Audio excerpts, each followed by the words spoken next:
Great. My name is Yumi Kalguns. I'm a pharmacist and I work with Enzo Pharmaceutical Industries Limited as a senior brand manager. And today, alongside some other persons, I will be moderating the session that we have today. We have an agenda, which I believe you must have gotten if you're on our email list. So you should have gotten the agenda by now. As we all know, it is World Pharmacist Day. And the theme of this year's World Pharmacist Day is World Pharmacist Day tomorrow. And ahead of that, as part of the activities that we have, we are partnering with the PSN Young Pharmacists Group, a very important demography in improving the healthcare of the nation, to bring this webinar to you live and direct. And the theme of this year is Think Health, Think Pharmacist. And so at EMZO, we decided that beyond the products, beyond the services that we collaborate with other healthcare practitioners to deliver, how else can we contribute to making sure that we are poised and positioned to deliver the quality of care that the members of our community need and they deserve? And that informed the topic of this webinar that we're having today, which is empowering pharmacists to strengthen health systems. I know these are themes that we've heard. We've heard empower, we've heard strengthening health systems, and I'm sure that our facilitator for today is going to do a fantastic job in breaking it down for us, so we are able to leave this webinar with actionable points that we can work with. But just as a warm-up, before we go ahead, I'm going to be running some polls, and we need this to be interactive. At different points today, some of my colleagues will come up to run trivia, so we have fantastic prizes to be won in the course of this webinar. And then we also want to make this as interactive as possible. So I will be starting with a poll, so just to gauge our knowledge level and also to set the stage before we go ahead to the webinar proper. Okay, so you should be seeing a poll on your screen right now. Please confirm for me if you can see the poll. The question is, investing in personal development amongst pharmacists will ultimately strengthen Nigeria's health system. Do you agree? Do you disagree? Or are you neutral about this? Okay, I can see your votes are coming in. Okay, almost everybody agrees with that. Okay, I have 10 votes in. Okay, somebody is neutral. Great. If you can't see a poll, it's either you might need to rejoin or maybe update your app. Depends on one of those two factors. So just so we're clear.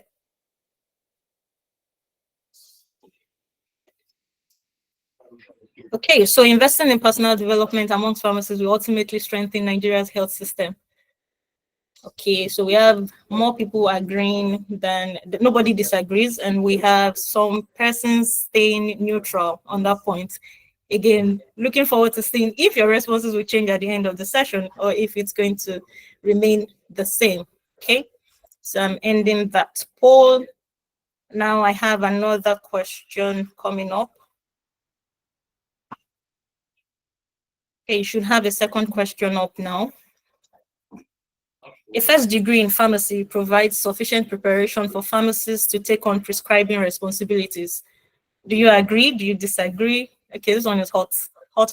The questions, the responses are coming in hot. Okay, there's a lot of agree, disagree. It's almost a tie between people who agree and people who disagree. Almost okay, neutral. I'm going to give us some time on this. And this question is such an important one because pharmacists like to say that we are the first port of call for patients in our communities, especially the way it is structured in Nigeria. Because most people would prefer to go to the retail pharmacy before even going to the hospital. So, but then, which is a first degree enough? Does it equip you enough to be able to take on prescribing responsibilities? Again, if you can't see a poll, you might need to exit and rejoin, or also check if your app is updated.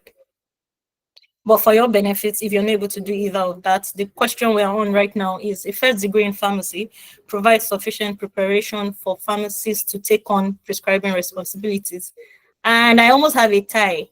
I have 20 votes in, so let me end the poll and see what the response is. Oh, okay. I can show you all the results.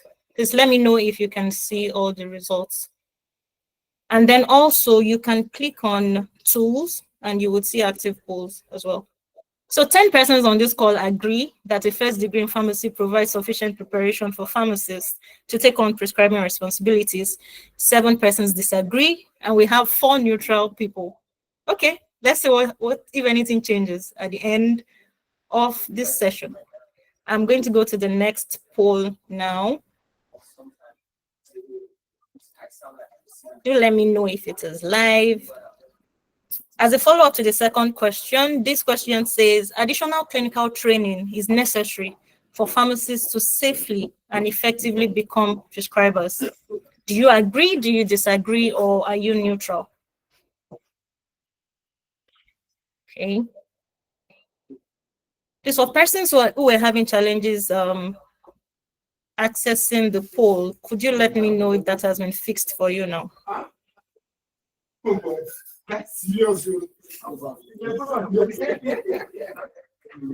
Could you let me know if that has been fixed?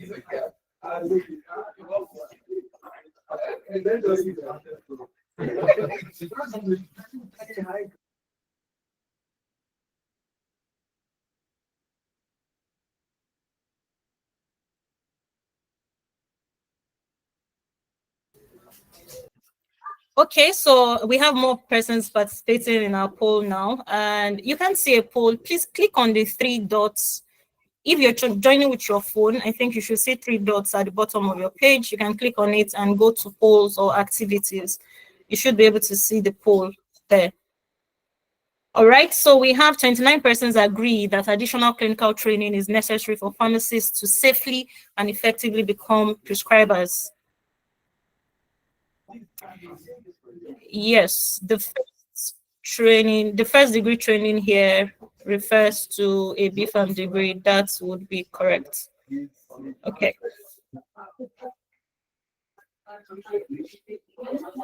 Okay, I'm going to go to, we just have a couple more questions to go, and will be ready to go into the webinar proper. Okay.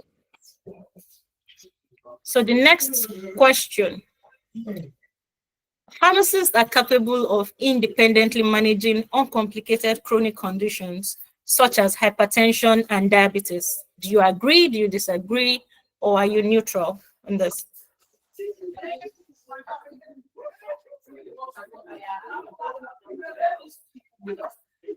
Okay, we have more votes coming in. Okay. Some persons agree, some persons disagree. Please confirm if you can also see the result of the poll showing on your end, because I've enabled that so you're able to see.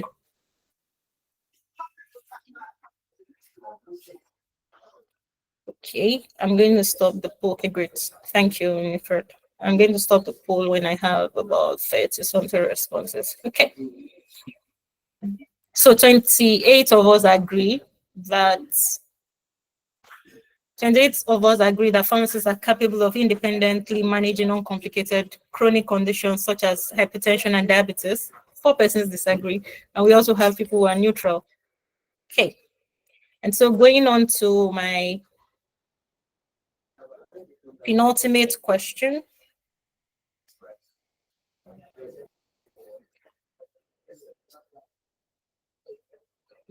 Okay. Now, I'm sure you can see a progression from when we started, from the previous questions and where we are. So if you're with me and if you're in the spirit, you would already see that we're trying to tell a story here. And questions that have come up will definitely be answered in the course of the webinar. So this question says, collaborative practice between pharmacists and other healthcare professionals leads to better health outcomes than working in isolation. An overwhelming number of persons agree with that. Okay, great. Great. So we all agree with that. I don't know if you're correct though, but we'll definitely find out if you're correct or not. Okay, we have more persons participating now. Awesome. And my final poll for the day before we go into the webinar proper. I have the final question up. And it says pharmacists have limited influence on Nigeria's health indices due to their exclusion from policy making rules. Do you agree? Do you disagree? And are you neutral on this?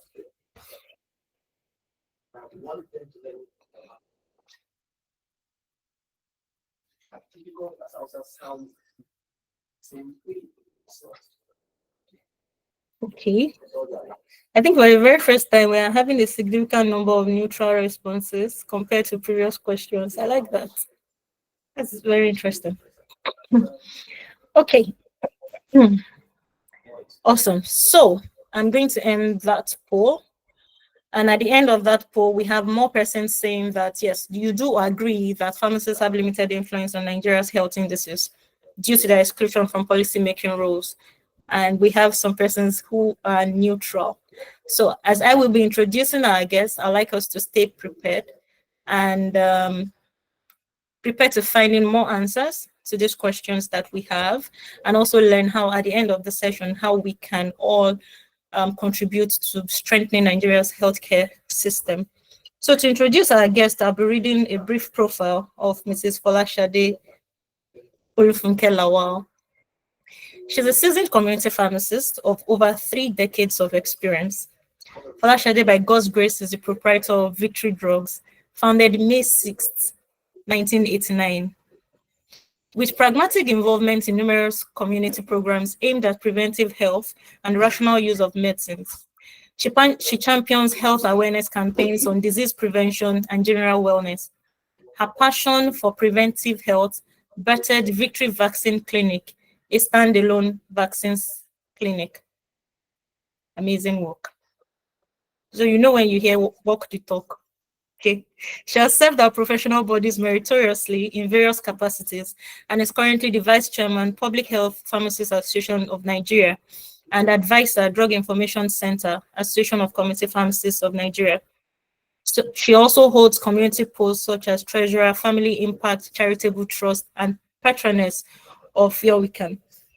A fellow of the Pharmaceutical Society of Nigeria, a fellow of the Nigerian Academy of Pharmacy, and a Commonwealth Professional Fellow. Folashade has backed many awards, including the prestigious annual May and Baker Professional Service Award in Pharmacy, the 11th edition, the Pfizer Award of Excellence, the ACPI National Award of Outstanding Pharmacist, Diabetes Champion Award by the Nigerian Diabetes Summit, the Extraordinary Women Advancing Healthcare 2022 Award, Service Award Inner Wheel Club of Festac Town, Distinguished Community Pharmacist Award.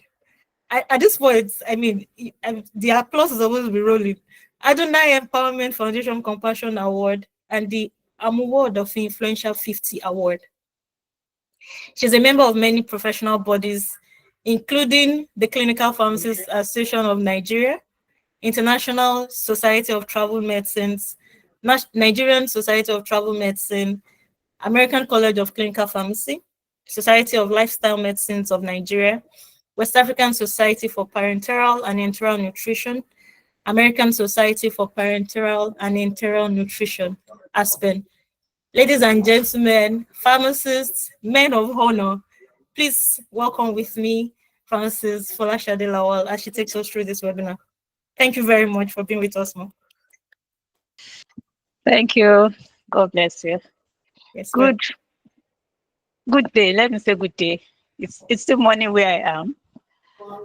Please don't mind my voice. My environment is a bit cold, so that might affect my voice. I'm highly delighted to be here, and my first thanks is to God who gave me this opportunity, and then to EMZO for giving me the privilege. I consider it a privilege to be here talking with the very important demography, like she puts it, very important demography, young pharmacist group.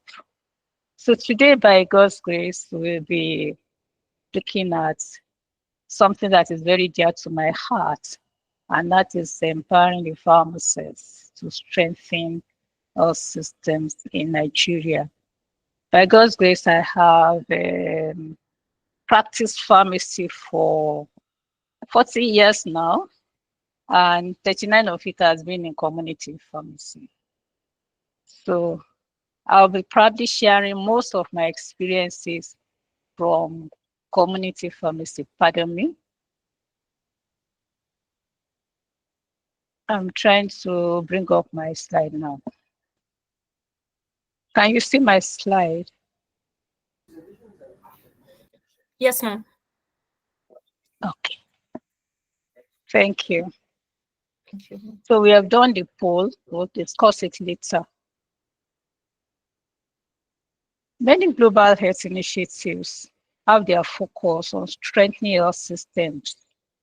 That is organizations, institutions, resources, and people whose primary purpose is to improve health and through prevention, promotion, cure, and rehabilitation. That's the WHO statement.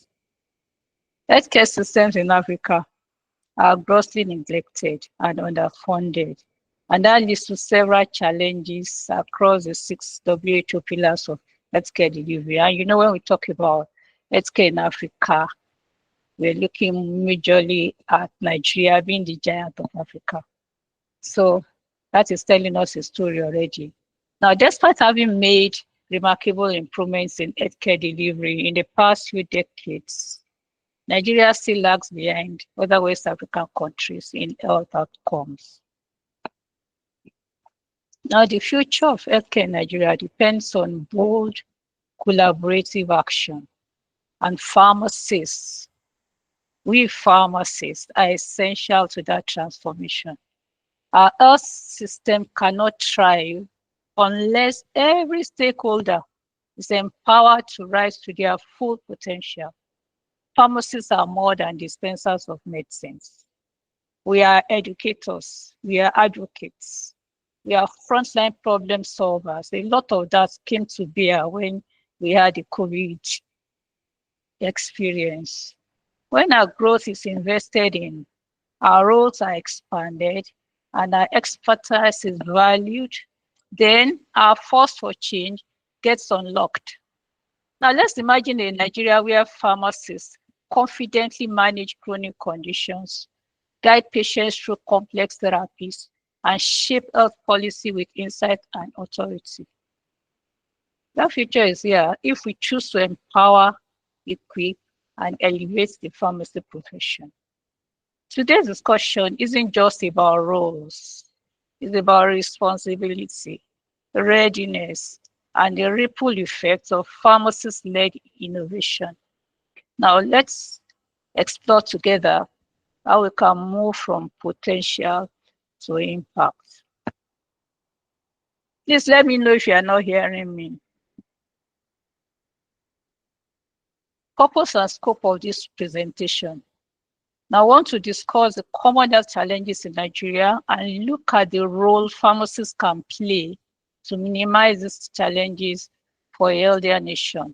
We also want to explore strategies of empowering pharmacists to contribute more effectively, including training, policy inclusion, and interprofessional collaboration. So that is what we want to look at from this brief meeting that we have. You will agree with me that 1 hour is brief to talk about this very big topic. Now, I have a bold in here, and I coined this. That bold aim is one pharmacist, one decision, one impact. So my bold aim is to ignite a spark in one pharmacist here today, to inspire one informed decision that leads to one meaningful action to strengthen Nigeria's health system in one powerful way. And this is very important because change doesn't always begin with a crowd. Sometimes it begins with one person who chooses to act. Just one person who chooses to act. You can be that one person. Let's take a brief overview of Nigeria's health challenges. Nigeria is burdened with myriad of health challenges which include diseases, infrastructure, and accessibility to care. I'm sure we all know that. Look at this table. It shows us the top causes of death in Nigeria. And we have here the highest being lower respiratory infections, malaria, diarrhea diseases, tuberculosis. You will agree with me that for lower respiratory infections, malaria, diarrhea diseases, and tuberculosis, there are reasonable vaccines. To an extent, we have vaccines for them. Now we have ischemic heart disease, birth asphyxia with trauma, stroke, preterm birth complications, maternal conditions, HIV/AIDS. All of these conditions, we can come in, bring our expertise to help out and reduce these burdens. Let's go on. I got this also. This interested me because it's talking about influenza and pneumonia. And if you look at that list, you see Nigeria number 28. That's in order of severity. The ones with the most severe conditions in the whole world, among all the countries, we are number 28. And we know that influenza and pneumonia are preventable through vaccines. This one is one of the most challenging ones. Malaria cases in Nigeria, 25.9%. Malaria deaths, 30.9%. I'm sure we all know that Nigeria has the highest global burden of malaria in terms of cases and deaths.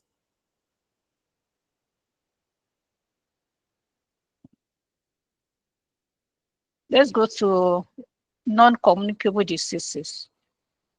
Nigeria has approximately 30.6% prevalence of hypertension. And we know what role cardiovascular diseases play. They account for the highest deaths globally. And we are coming strongly there because now we have a lot of lifestyle that is promoting non-communicable diseases. And we know that hypertension is the number one risk factor for cardiovascular diseases. And that means that hypertension is very important. Control. If we're able to come in there, we would have saved the nation a lot.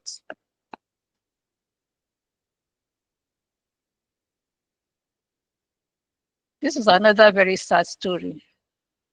And it's about maternal mortality. Nigeria has the highest maternal mortality in the whole world. You can see it there. We have 993 per 100,000 live births. We're leading. This is sad. And I brought out by states so that we can look at these states and position ourselves. Because for maternal mortality, the major drivers are infection, hemorrhage, unsafe abortions, hypertensive disorders. So we'll find out we have roles to play there too as pharmacists. Healthcare infrastructure, trained healthcare professionals. We know that with the deaths of healthcare professionals out of the country, the Chapa syndrome is now getting worse. We have shortage of manpower in healthcare. Funding is also very poor. Despite agreements, the Abuja agreement to vote 15% of the national budget to health, we're still struggling to get to 5. Access and equity is another major infrastructural problem that we have. We have more representation in the urban, than in the rural, and we have more rural community than urban.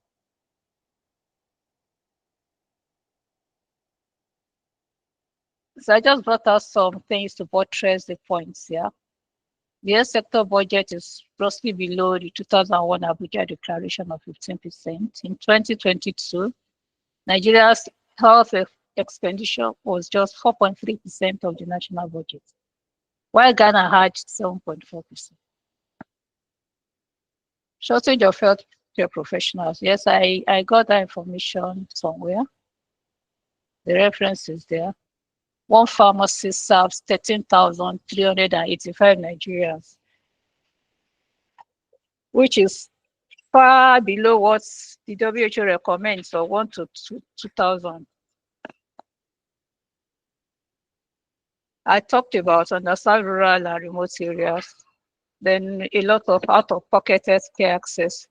Thank God that Lagos State is doing a lot there, and they are trying to bring in health insurance scheme to cover as many people as possible. That is a good thing to happen to us as a nation. And I pray that it spreads over the nation. I pray that it becomes much bigger so that people can afford their health care, because health care is a right. Access to health care is a right. Let's look at the current landscape of pharmacy practice in Nigeria. We have the academia, that's the manufacturing company for pharmacists, the manufacturer of pharmacists. That's where we are big. And then we have the hospital, the community, the industry, which is saddled majorly with drug manufacturing, distribution, and all of that.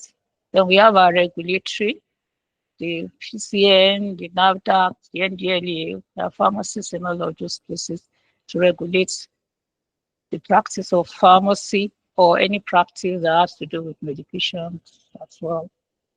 That's NAFDAC. And then we also have journalism. Those are the key practice areas that we have now in the country. If we want to strengthen, empower the pharmacists, we need to identify what gaps there are so that we can fit into those gaps. Basically, we have gaps in the systemic and in the system and structure. We have professional and practice gaps. We have medication supply and supply chain gaps. We have socioeconomic and cultural barriers, and a lot of gap in technology and innovation.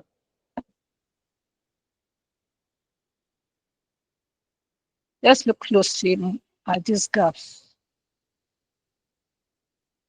The systemic and structural gaps leave us with 4 practices: disparity in practice and lack of adequate facilities for comprehensive care. Let's take a basic example of counseling, just counseling. You cannot counsel a patient effectively over the counter. You should have a counseling area or a room.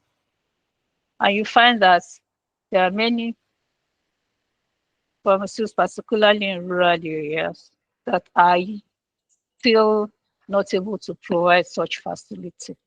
As simple as that.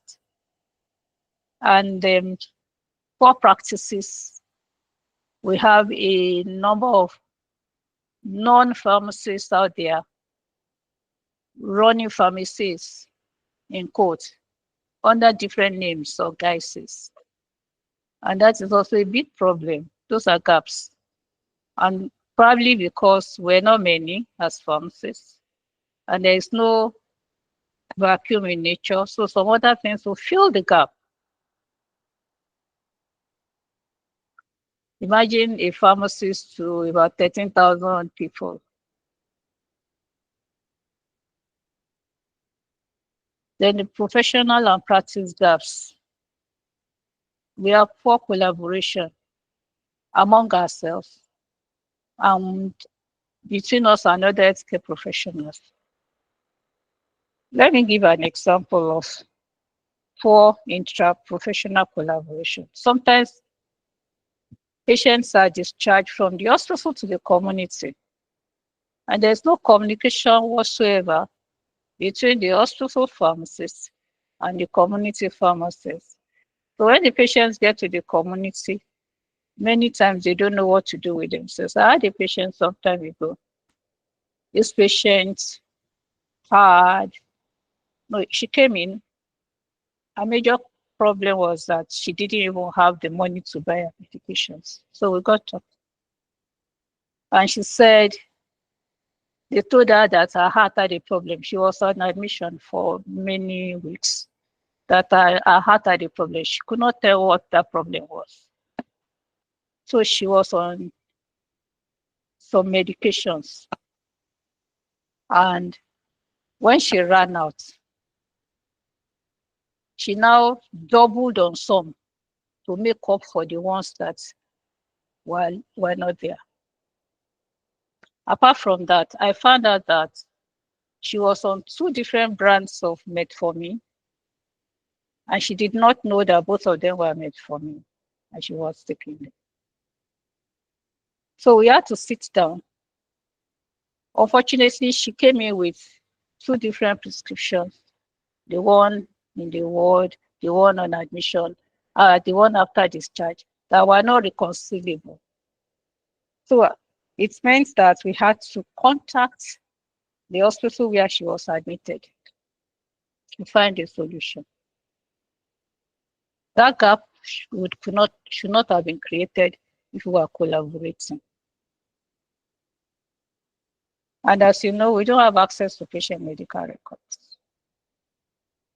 Another big gap is professional development, because a lot of things are happening in outside there, and we just have to be abreast of it. We must keep developing and developing ourselves.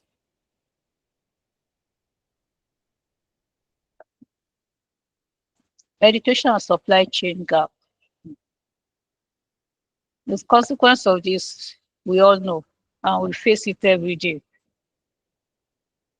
Proliferation of fake and counterfeit drugs, irrational drug dispensing, and alarming medication errors. Of course, with attendant morbidity and mortality. I recall some time ago, a client of ours who relocated to a suburb of Lagos. She called to say that she had some symptoms that suggested GAD, and she went to a chemist in Court. You know what she was given? Bromphenical capsules. So she called me because after taking it, she felt very uncomfortable. And then I asked her to go and to go to the person. That person wasn't, of course, wasn't a pharmacist. I talked with the person. I had to intervene. So those are gaps. Socioeconomic and cultural barriers. Poor access to a pharmacist by the rural community. I just gave an example. That poor access is a big deal. I also recall many years ago, one of my young ladies, not a pharmacist, she was still in the university, but she went to the village and she said she had malaria and cold and typhoid, no test done. And this, they had their village pharmacist, so to say, not a pharmacist that qualification. You know what they gave her? 1 tablet of sulfadoxine pyrimethamine, 1 tablet of amoxicillin, 1 capsule of amoxicillin, 1 tablet of trimethoprim as dots. So she will go in the morning, afternoon to take it.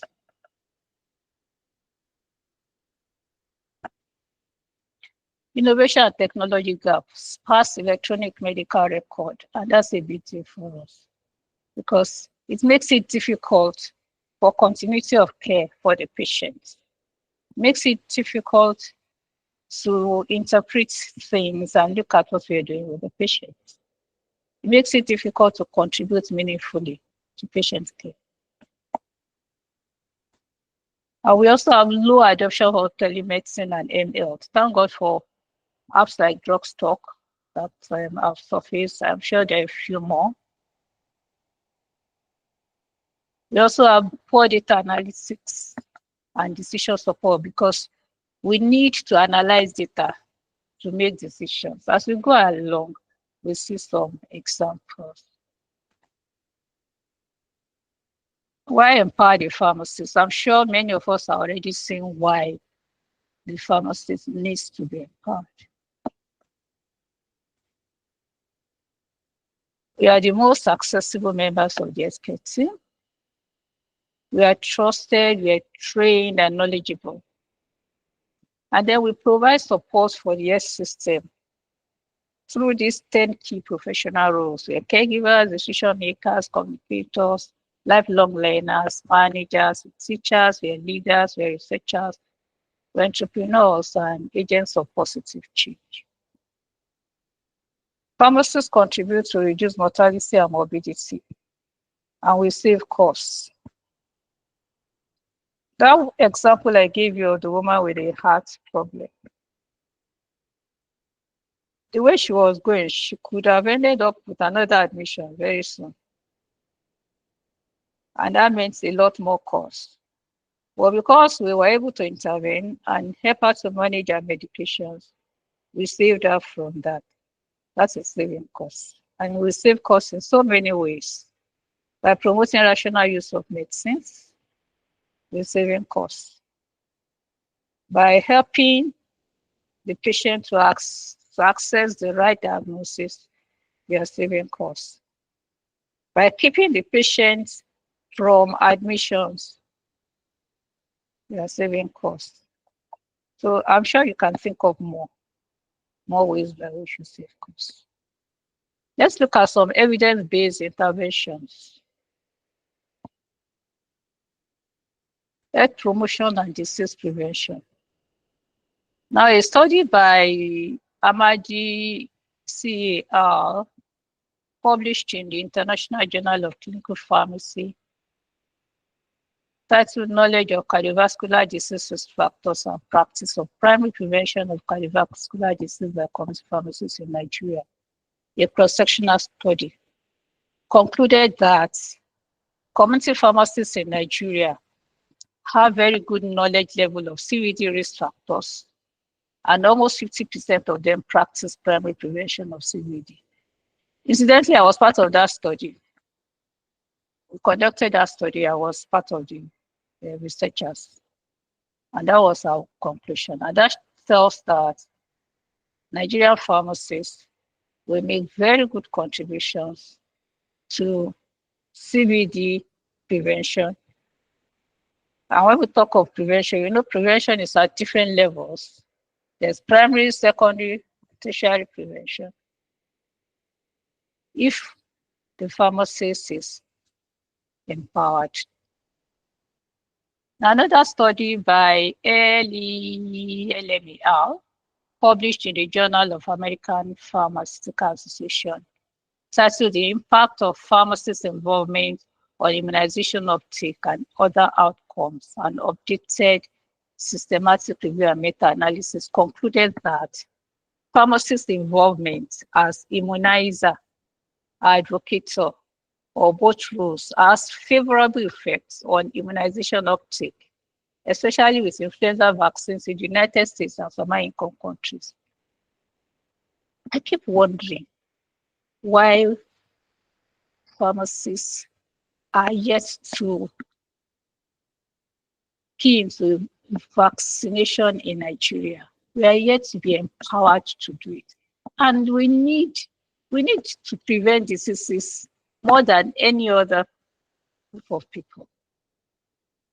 We see examples of successes in advanced countries.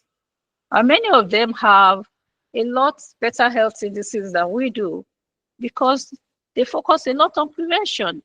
Yet as a nation, we are still struggling with pharmacists who are the first point of call, pharmacists who have the advantage that they are visited by those who are ill, those who are apparently well, and those who are well, where we have the opportunity to catch them before the infection comes in. We are still not empowered to do this life-saving venture. Now let's look at community pharmacies and HIV service in Europe. Currently, thank God we are in this antiretroviral drugs. So currently, the roles we play, we do testing and counseling, we do ARV refills, and medication management, which is very key. Prior to our involvement, it was difficult to manage or contribute to the management of people who had HIV because many of them would not own up to it because of the stigma. I recall many years ago, before the involvement of community pharmacists, a particular lady, she called me and she said she took a medication, and after taking it, she became so weak, she could not even move. She told me what the medication was. She was being managed for Helicobacter. So she had a dose of erythromycin, amoxicillin, and the PPI. So I started asking questions. And then she told me that she was also on ARVs. I can't remember the particular ARVs there, but when I ran my interaction, QT prolongation and all of that, so I could understand what was happening to her. I said, the doctor that managed you, that treated you for Helicobacter, did you tell this doctor that you had HIV? She said no. She was telling me because we didn't see ourselves. So I had to ask her to at least stop this one for now and then go back to the doctor managing her for HIV to manage that condition for her. So we should be grateful that by God's grace, community pharmacists are now playing active roles. Now we know who they are, we know what their medications are, we know their other comorbidities or medical conditions, and then we can help them to manage interactions and identify drug therapy problems and resolve them. So this research work by Yesion Asieba et al. In their own publication titled Antiretroviral Therapy in Community Pharmacies, Implementation and Outcomes of a Differentiated Drug Model in Nigeria. They concluded that this community pharmacy ART refill model of differentiated care is feasible and acceptable by clients and providers. And most importantly, demonstrated excellent clinical outcomes of retention and viral suppression.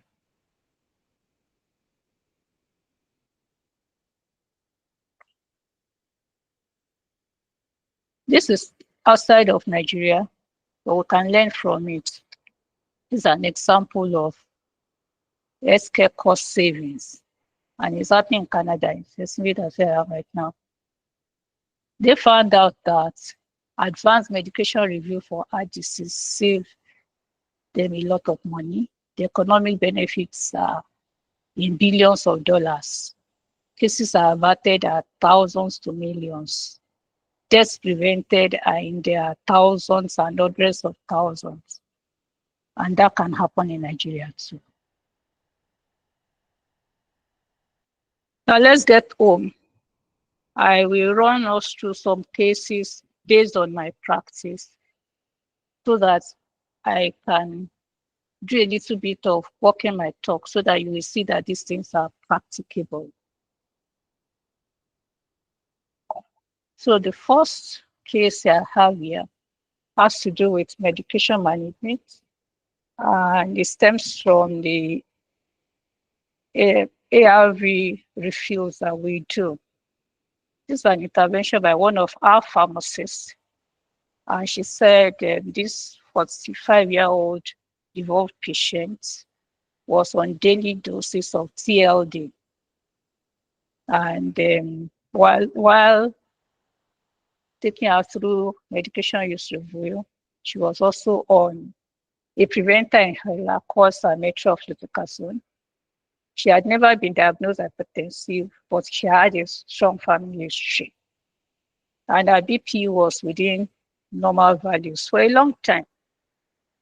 Suddenly, one of the visits, the BP was higher than the normal values. And then the pharmacist also noticed that she was not happy she was done, and they got talking. So what happened was that she could no longer afford salbutamol, salmeterol glutamate inhaler. She now changed to prednisolone and salbutamol oral, and she was taking those on a daily basis. Pharmacists, for crying out loud, this is somebody that already has immune compromise, and then she's on prednisolone daily and salbutamol daily. Of course, she was breathing trouble there without knowing that she was breathing trouble. So the pharmacist had to step in there, refer her back to the facility to see the doctor there, gave her a note, which is what we do. We don't refer by mouth, and identify the drug therapy problems. And by God's grace, it was resolved. The pharmacist already told her there was a less expensive brand of the salmeterol. So we gave her that, and they withdrew the offenders. And she got the BP. The BP went even higher than this at the stage. Then it started going back to normal. They gave us some time to watch. But at the end of the day, she had to get some drugs for BP. They had to add that. Now, this table is a record of BP checks. Precisely, we did it from January to August 2025 in our pharmacy. And we're able to pull out this record because we document. So it gives us ability to analyze this data and make useful decisions and interventions. I will show some graphical representation. This is a graphical representation of everything. This looks clumsy, so I tried to break it down. Now we looked at BP measures of people without a diagnosis of hypertension. They had no diagnosis whatsoever. They'd never been diagnosed. They just came in for checks. And in January, among those such people, 84.5% of them had their BP in normal range. 15.5% had high blood pressure without knowing that they did. And if you look through, every month we had such cases. So that's where we're able to intervene and refer them for appropriate care. Because as of now, I have gone through the Nigeria hypertension guideline over and over again, and there's no place for us to start them on medication, except those in rural areas. And there's a guideline, there's an algorithm that they have to go through. So we refer them and we co-manage. When we refer, we have ACPN referral booklets we use. And more often than not, the doctors send them back to us. Then we manage them, we manage their drug therapy, we manage them for lifestyle and report back. we co-manage. Now, this is the proportion of hypertension cases with comorbidities. The one cutoff for blood pressure is lower. We look at 130/80 as the cutoff. And this table shows us those who have their hypertension controlled and those whose BP is not controlled or was not controlled, because we're talking of January to August. So from this, we're able to know those that we need to pay more attention to, follow up better, especially those who already have comorbidities. You know, the more the comorbidities, the more they have the risk of dying. Now, these are a proportion of hypertensive patients without comorbidities. Those are already diagnosed patients. So we also have a record to show the pattern of their control and poor control. And we look out for why they are not controlled.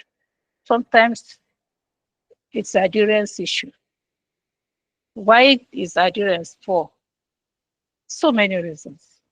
Sometimes they're just tired. They just want to know what it will be like if they are not taking their medication. Some people cannot afford the particular brands and we take them off and take them to brands that they can afford, less expensive, and we achieve the same thing. I recall one elderly woman, she had comorbidities with her hypertension. She was diabetic as well. And we had controlled blood pressure for a while. Suddenly, it was no longer controlled. Then she said, my doctor, let me tell you the truth. The new medicine my doctor gave me was this multi-drug unipill, with 3 different drugs. She said it's too expensive. So if I take one today, I skip tomorrow, take one day after. I said, Mama, it doesn't have to be like that. By then, we didn't have many of the generics that were also unipill. So I said, Mama, this medicine contains 3 different drugs. Can we break them down for you? That means you'll be taking 111. And she said she didn't mind. And that was what she did. It cost her like half of what she was paying for the other one. Then we got our control back, and everybody was happy. This is another case from our vaccine clinic, where we try to compare uptake of hepatitis B and HPV, because many times we try to match them. Well, these figures were this low because the vaccines were not always available. Now you can imagine if we replicate this in many pharmacies, how many lives we'll be saving. Health promotion, we're also there as pharmacists. We promote wellness in workplaces. There's one report I'll show you soon. We engage them in heart disease risk assessments with focus on lifestyle. So we were able to pull together the data and give them a report to the establishment with our recommendations. So we looked at those non-controllable factors. These are non-controllable factors. There's nothing anybody can do about it. But look at the controllable factors here. Smoking, we found out that some of them admitted to smoking. So we gave advice that we should do something about smoking in workplaces. And we were ready to help them out with smoking cessation. Then we recommended exercise, because we found that only 8% of them were optimally exercising. Then we also had reports on their cholesterol. Let's move to this algorithm. We came up with this algorithm for managing malaria, because malaria is one of the most, I don't even know what word to use. Sometimes I say, if malaria can sue, it will sue Nigeria. It will sue Nigeria, because malaria gets blamed for almost everything. And unfortunately, or fortunately, I don't know what to say about that, anti-malarials are over the counter. They are the pros and cons. So people just take them. But we tried to help our patients. So we came up with this algorithm. And I'll show you one of the things that informed these algorithms. Now we had this is one of our reports. Then we had a device that captured all the tests that we were doing. We called it Reader. And we found out the red ones represent those people that tested positive. And the green lines are the people that tested negative. So some of them didn't have any symptoms to suggest malaria. Some of them, maybe my mouth is bitter, malaria. My head just ate a little, malaria. So many different reasons. And with this, we're able to help them. Those who had symptoms and tested negative, we referred. Those who didn't have symptoms to show anything and they tested negative, we canceled. Of course, not all of them would agree to buy a drug, to not to take the malaria, but we did win quite a number. And that means as pharmacists, we can change the narrative. I'm not contesting the figures that we have now, but we can help people. Malaria in particular is creating a lot of problems because many times people are chasing malaria and leaving the problem.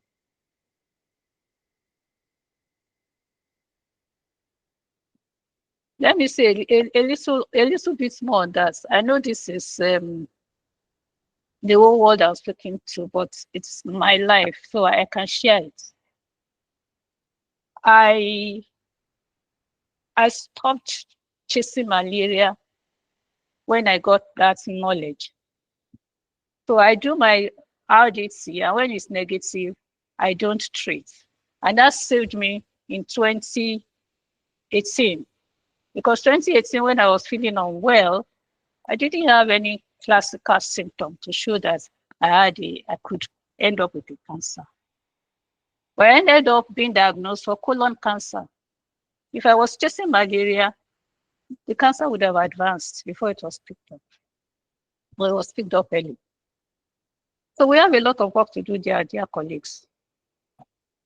Benefits of empowering pharmacists. Improved health outcomes. I just give some examples. Improved access to healthcare. WHO and World Bank say that about 90% of health needs can be met at the primary care level. So if people have access to that care at that primary level, then a lot of lives will be saved. There will be less pressure for the higher levels of care. And then costs will be saved as well. When we empower pharmacists, we're able to collaborate better because we need to work together for the health of the people.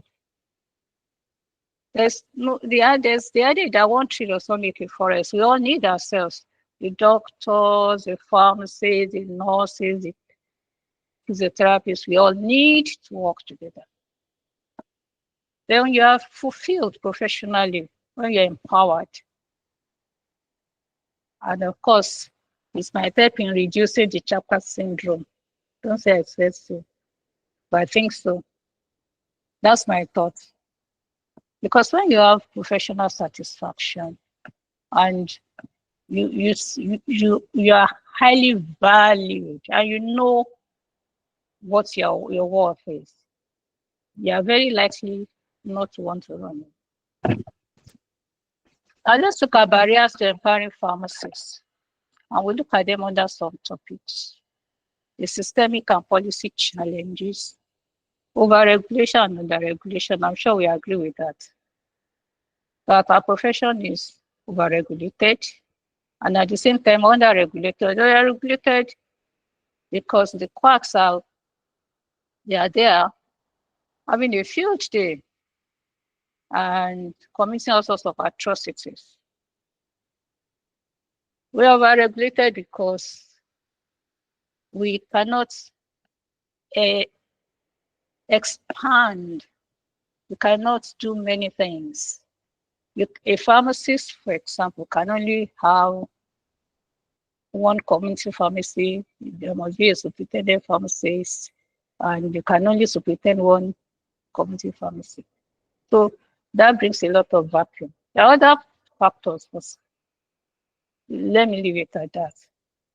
And then there's a weak political will to get things properly done. The political will is there's poor access to funding.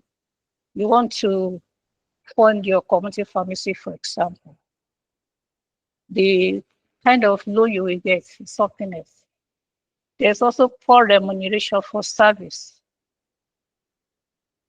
and limited access to technology. In fact, here, generally, in our climate, very few people are willing to pay for service because they do out-of-pocket healthcare.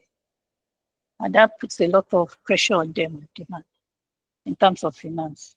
So when you're rendering a service, they would rather receive that service free. They see you as a trader selling commodities. Then there are what I call here professionals with personal limitations, weak self-motivation. Because to overcome all of this, you need to motivate yourself. You need to understand that what I always tell people, as far as I'm concerned, healthcare is a ministry, pharmacy is a ministry. It's a ministry ordained by God Himself. So we must not fail. Then we have more self-preservation than community preservation, and I'll explain.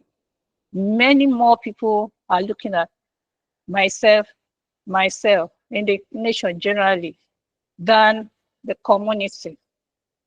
We need to move away from that.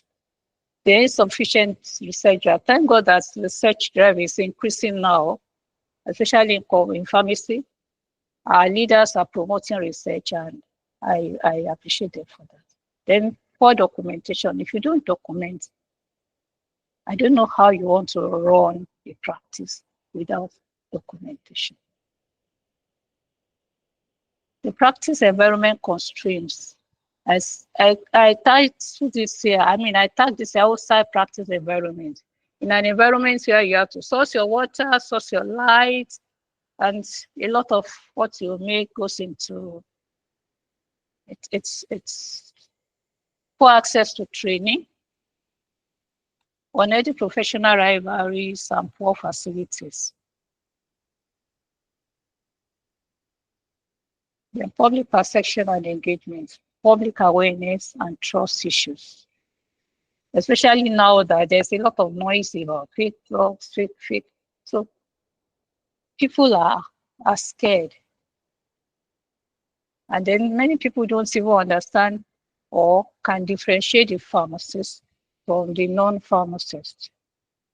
So they go after the wrong people, the unqualified people, they go after just anybody that is affordable to them because they don't even understand the difference. Sometimes when they come and they say, doctor said this and that, by the time you prove very well, you find out that that person might not even have gone to school. But that is the perception that they have. Now that those challenges are there, what do? We need to break the barriers. We need to build impact. And we can do that for every of the barriers that we have identified. For system levels and policy solution, we can advocate for balanced regulation and inclusion in health policy, which should be included, so that we can strengthen the health system. We should push for fair remuneration and better funding. We should engage with policymakers to amplify the pharmacist voice. And we should embrace and invest in technology because we need that to prove our worth. We should be able to come up with figures. We should be able to say This is the return on investment that pharmacists can give you. Professional empowerment. We should invest in continuous education and clinical training. Very important. My dear colleagues, as I'm here, I'm still going through an online training with ACCP that I registered for. And I do trainings there from time to time just to know more, just to be able to help, to be able to do more for my people. So we should be able to, we should invest in it. We should foster a culture of research, documentation, and innovations. And I call it there my 3Ds that I always talk about. We discover, we develop, we deliver. We should shift mindsets from self-preservation to community-centered care. When we see that person, what comes to our mind should be, how can I help? What can I professionally do for this person? Not, can I get some money through this person? So we should shift our mindset.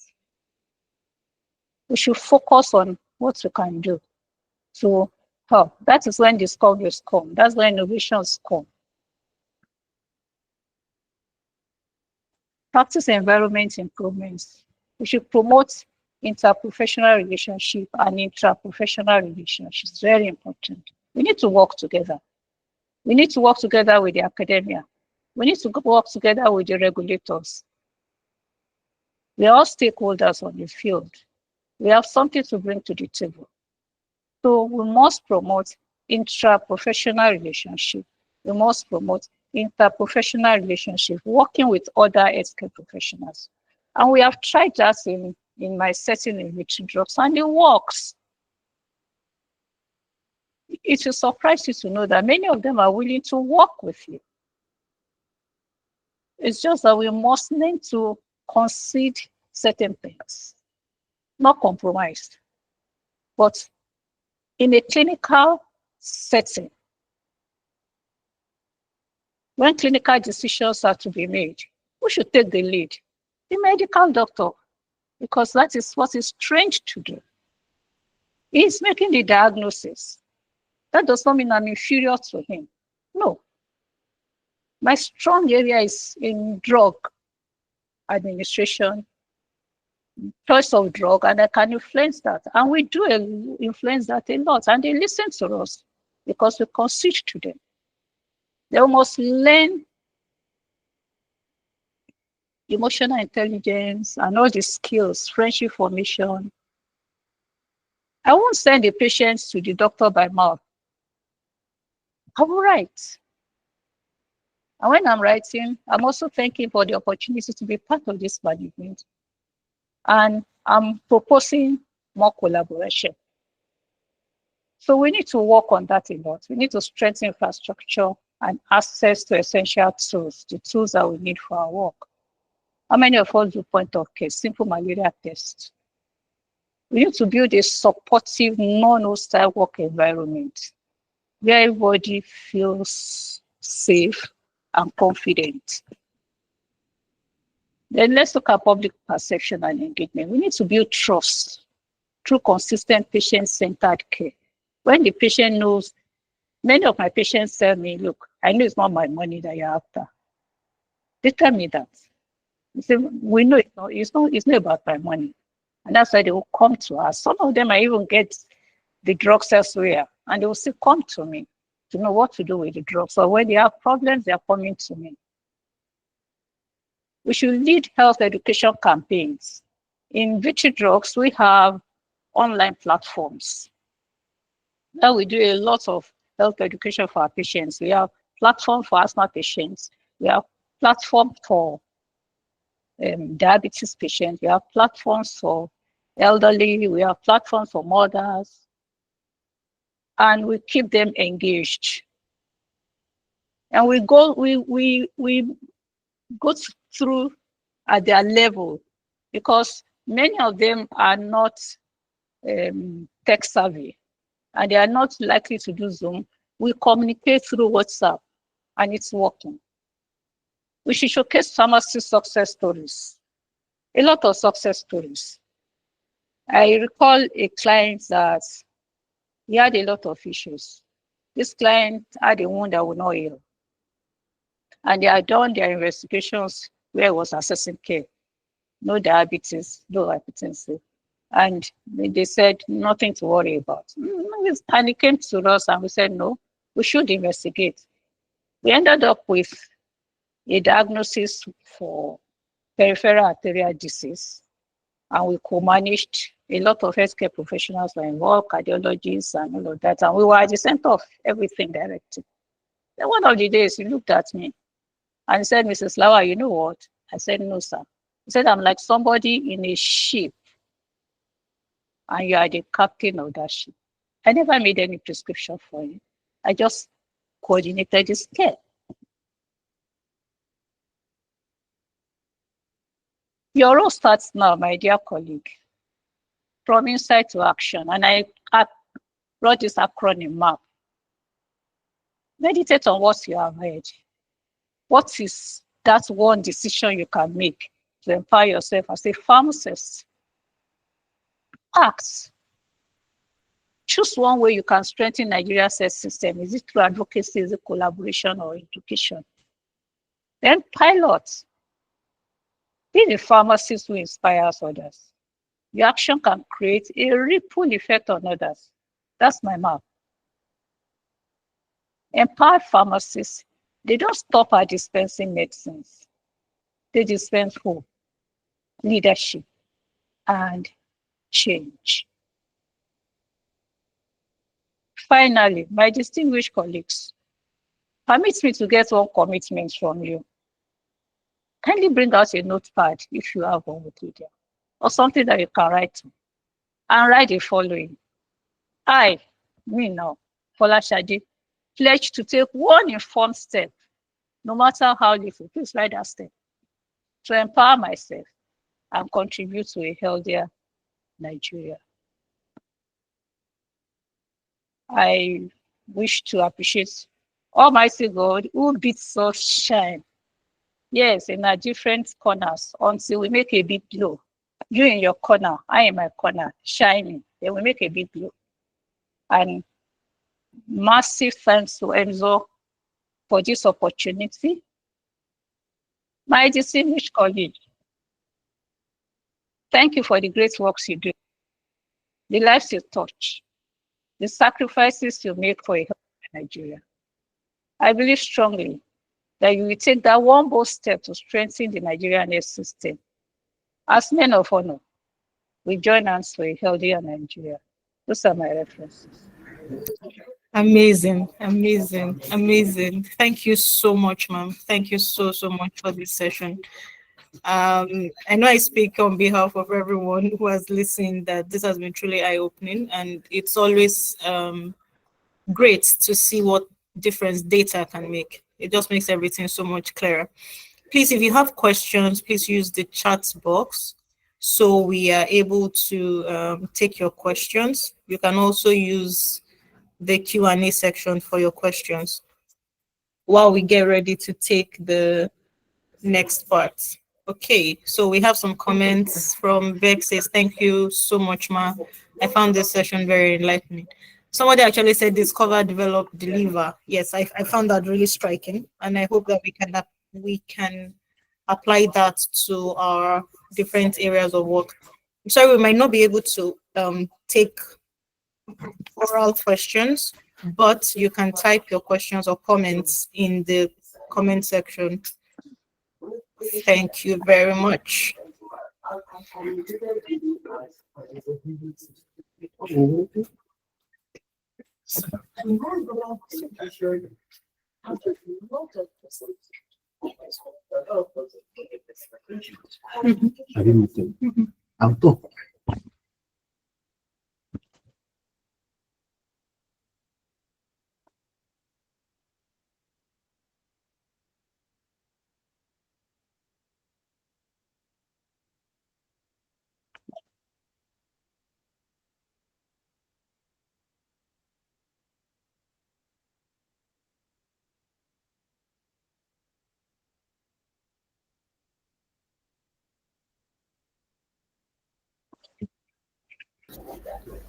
Okay, Thank you very much, everyone. I see the reactions, and I also see the people who are raising their hands. I'm not sure why we are raising our hands, so it's very unlikely that we'll be able to allow you on mute and speak. Apart from, yes, please use the Q&A section for your questions, so we're able to take it if you have any questions. But in the absence of any question, Farm Innocent, are you ready?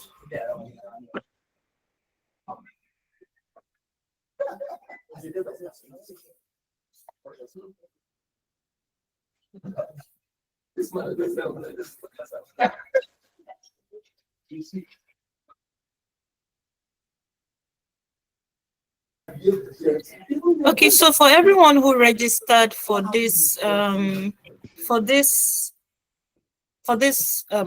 webinar, we will send you an excerpt afterwards. We need to clear with our facilitator if we may be able to share the presentation slides, but whatever the case will be, we're going to send you an excerpt. And if you're not signed on to the MZON newsletter yet, you should also sign up to the MZON newsletter, because we keep sharing information there that is relevant to you. So please paste the link to join the session, to join the newsletter database, so that people can sign up. So we have a question here from Sheyi Philip. It says, thank you so much, ma'am. It says, thank you so much, dear presenter. I think you will agree with me that pharmacists are the enemies of themselves. We are fighting inner battles more than external battles. How can we tackle that? Thank you for that question. It's not unique to pharmacists. I'm sure everywhere, almost everywhere, people think that we are the problem of ourselves. Even we in Nigeria, we see of ourselves. But all it begins with just this one look. You can change the narrative. You can't win everybody, but what can you do differently or better without compromising your values? Very important. That's where I stand all of the time. I must not compromise on my values. But what can I do? How can we make friends? I've broken many barriers, really, by God's grace. I'll just look at you and look for how we can be friends. What is that soft spot of yours that I can touch for us to work together? Because the focus is the patient. So if I know that you have what my patient needs, I'll concede to you so that my patient gets what he needs. And internally, we can make it work. Come with yourself. Okay, thank you. I agree with that response. Even with my fewer years of experience, I do agree with the response. We can do so much more better when we work together. So there's another question here. A wonderful and insightful session. Thank you, Ma. When you refer your patients, do you do so to a particular facility, or the patient has the option to go anywhere? Okay, what we do, we find out if this patient is already being managed somewhere. The patient is being managed somewhere, and what we have on our hands are drug therapy problems that we want to resolve. Then we get that patient back to where the drugs are prescribed, if we have the confidence that they are able to solve it. So there are so many scenarios that play out. It depends. If it's a fresh patient, we offer the patient options if the patient does not have the hospital where she goes to. But that patient has the hospital where he or she is registered, we refer him back there so that he can access care. Because we are not, forgive me or pardon me, because I know schools of thoughts are divided on this. We don't charge for referral. So we don't have any interest in it. Our interest in the referral is that the patient gets the best of care. So even when we have issues with where the patient is accessing care, and we need to make a change, we'll just let the patient know that you need a second opinion, because we try not to run down anybody. It won't help. There's nobody that is completely bad. You will need everybody on the way. And the more friends you make, the better for you. So we just say, look, you need a second opinion. Why don't you try go this and get another opinion, so that we can now aggregate things and come with what works best for you. So we do a lot of referrals. Some patients even come deliberately for the referral. They will tell me, I know the problem I have is big. All I want is for you to tell me where you want me to go to access care. That trust has been there over the years. So we don't necessarily say you must go to a particular facility, no. And we also try to look at their pockets. If they cannot afford a private hospital, then let them access care from a public hospital. Thank you. Okay, thank you, ma'am. Then we have another question.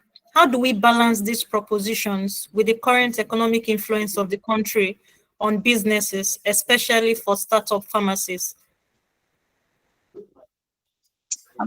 I'm not sure I get what this question is getting at. Okay, so what?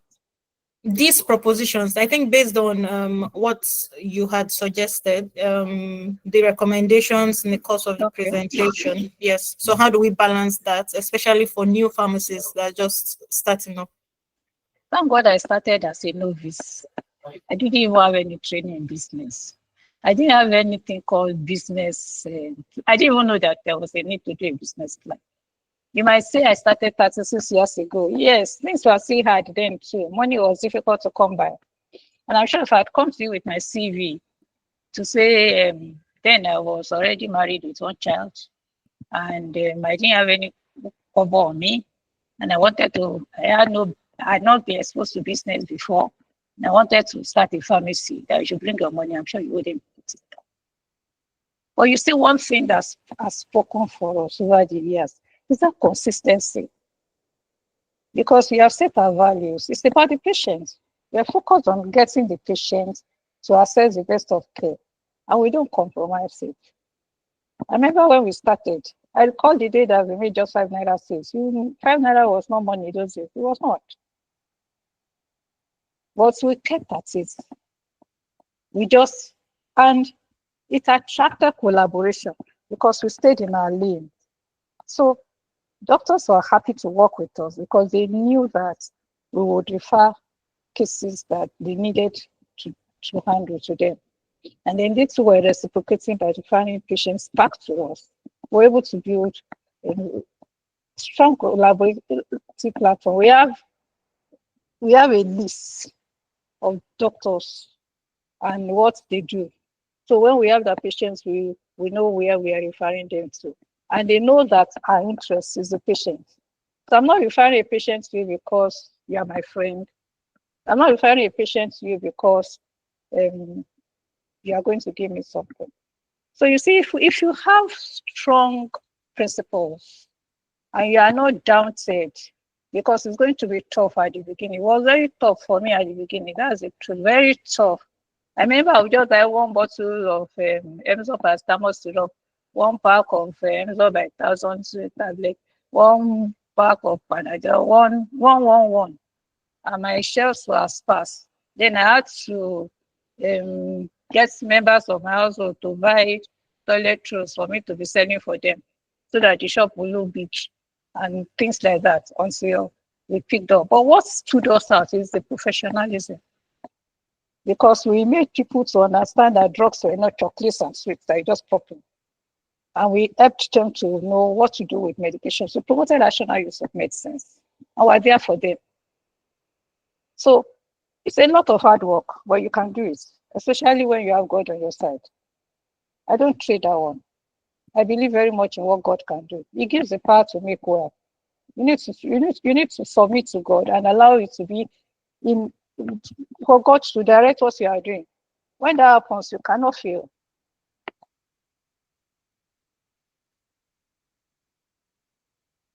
I think I will hold it there. You can see me for more. Okay. Thank you very much, ma'am. As a follow-up to that question, someone asked, as an aspiring research pharmacist, what work environment and opportunities are available in Nigeria? For now, I think the academia will offer you a lot of opportunity there. But research can be in different ways. You can research in community, you can research in hospital, anywhere you want to do your research. But if you want to develop your research skills, you may need to be in the academic environment. That's my thought. But that will give you better focus and more meaningful things to do around research. Okay, thank you, ma'am. So we have another question. Thank you, ma'am, for your insights. Such an inspiring webinar. I'm aware of antibiotic stewardship programs done in hospital pharmacy practice. As a community pharmacist, how can antibiotic stewardship programs be initiated into community practice? Beautiful question. The first time I came across it was 2015 when I went to the UK for Commonwealth Fellowship. And I saw that they were doing a lot of work on antimicrobial stewardship. So in the community pharmacy, you may have some constraints as to you cannot impose the choice of antibiotics on the prescriber because you're in the community. But within your practice, you can promote that stewardship by ensuring that the antibiotics don't go out except with valid prescriptions. Where you are allowed to make professional judgments and intervention, yes, there are some cases where we are allowed to do that, you do it. You can't walk into Victory Doctor and say, give me one sachet of or one sachet of anything, antibiotics, and they will give you. It won't happen. And they know it. Some people would even go and buy it somewhere else. And then when they don't get results, they will not say, Mrs. Lawal, we know that if you came to you, you will not give us. That is why we went. And now the problem is still there. And I'll say, yeah, it will still be there because your problem is not a bacterial infection. So you have to enforce it by yourself. You make your own policy. That's where the self-regulation comes in. Because nobody is regulating that here. But you can self-regulate. Especially, like I said, one thing that guides me, that helps me, that fear of God, I don't joke with it. I'm accountable to God at the end of the day. I will give account of every patient that comes my way. If I give you something just because I want to milk you, something that can harm you because I want to milk you, I know I will give account to it. So I'll be careful. So stewardship is in your portfolio in community pharmacy. In fact, that's a good place to do it. You can't write antibiotics for me on skip of paper and then tell me it's a prescription. No, I won't honor it. Unless I relate with the prescriber and I validate it. So I do my little bit and you can. Thank you. Yes, thank you, Ma. And I think that lends credence to the fact that we are not just a business person. We are also healthcare guidance in our own way. And that should be the primary objective, even as the first port of call for patients. So I'm going to take 2 more questions and then we can round up the session. So the next question is, are there barriers to uptake of malaria testing as part of point of care testing? Any regulatory issues? To the best of my knowledge, no. Anybody can do point of care tests for malaria. Even the patient can do it at home. If he buys the kits, you can take it home and do this point of care. Point of care tests are done. Your diabetes patient tests himself at home. So there is no, the only thing is for you to do it safely, observe all the safety precautions and do it well. That's all. Okay, thank you, ma'am. Then the last question, how do we raise our voices louder in Nigeria's health system so as to be part of the policymakers? Most especially in the hospital settings, pharmacists are relegated to the background. It's a lot of work, but it's achievable. And I always say that the best way to start is to make friends. That's the best start. You just have to make friends, endear yourself to the people. Prove your worth, then they will come after you. So 2 things. You will need to endear yourself and prove your worth. They will see that it's expensive. See, all of them too want the best outcome at the end of the day. The only issues we have are ego issues. Once we are able to handle that maturely by considering certain things that can be considered, Go out of your way. I keep saying it, go out of your way, make friends. And then prove your worth. Yes, spot on. And I think as pharmacists, generally, we need more allies than enemies. Yes. And then, I mean, I've heard it said that if you're not invited to the table, once you find your way there, make sure that you can leave a mark so you don't get kicked out of the place. Okay, so I had missed one question, so that's going to be the last one. It looks like both a comment and a section and a question. It says, if you have a patient coming down frequently with classical signs and symptoms of malaria, is it appropriate to always direct such to go for MP to ascertain that he actually has malaria parasite? I'm asking because I have seen cases of persons treating malaria most of the times, but eventually it is a case of cancer. Thank you, ma'am. Thanks. That happens a lot. Many things that are called malaria in Nigeria are not malaria. So it's good if you can do your point of care test. And once you get negative, then probe. Try to help the patient find out what is wrong. You may do just full blood count. I tell you a story. Recently, we had a 13-year-old, one of the pharmacists in Richard just handled that case. The 13-year-old was being managed for pain, malaria, and all the likes. And then the guy wasn't getting better. They came to him. So he ordered a full blood count, and WBC was 200. And at the end of the day, we referred. It was a case of leukemia. So, please, good question. Excellent question. Do your point of care test. You can confirm from the lab. Even if it's positive, once it keeps getting positive, something is underlying. You need to look for it. If somebody is coming down with malaria on a monthly basis, it's not normal. Something is underlying. You need to find it. Thank you. Thank you so very much, ma. So, I mean, if you don't take anything away, you know, the usual people that will come to your pharmacy and say, I know my body. Or the people that will call you and say, hey, it's my malaria, it's my monthly. There's nothing like that, please. If you don't take anything away from here, let's take that message away and also apply that across the non-communicable diseases and whatsoever it is that we are dealing with as pharmacists and first port of call for patients. I again, thank you so much. It's always a pleasure listening to you speak. And thank you so much for honoring our invitation to be here with us today. We really, really appreciate this session. And we pray that God continues to strengthen you and even give you more insights and more wisdom. Thank you. Thank you for the privilege. I consider it a privilege. Thank you.